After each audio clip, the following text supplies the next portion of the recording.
বিগত ফেব্রুয়ারি মাসে তেলিয়ামুড়া থানায় নথিভুক্ত হওয়া এক নাবালিকা ধর্ষণের পরিপ্রেক্ষিতে অভিযুক্তকে আজ গ্রেপ্তার করতে সক্ষম হয় তেলিয়ামুড়া থানা পুলিশ।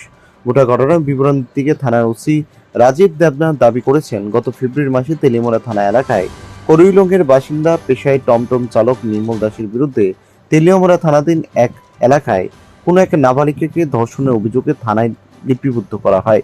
এই অভিযোগের পর অভিযুক্ত পলাতক থাকার পর সূত্র মারফত খবরের ভিত্তিতে মঙ্গলবার তাকে গ্রেপ্তার করা হয় বলে ওসি দাবি করেন।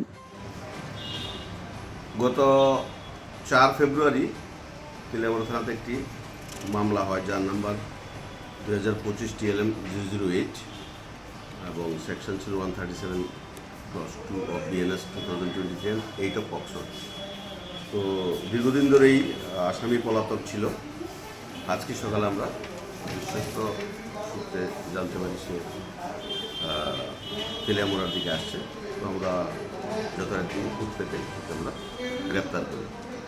ওর নাম হচ্ছে নির্মল দাস, বয়স 38 বছর, পিতা লেট মনীন্দ্র দাস, করিলং গনিয়াদি, এবং আজকে আমরা তাকে কোর্টে সোপর্দ করি।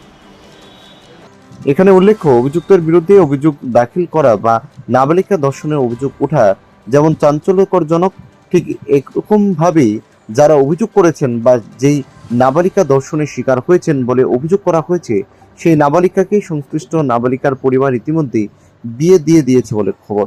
আরও জানা গেছে, অভিযুক্ত যুবকের সাথে সেই মেয়েটার ভালোবাসার সম্পর্ক ছিল।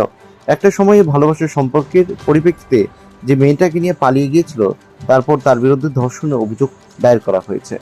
ব্যুরো রিপোর্ট, প্রগতি নিউজ।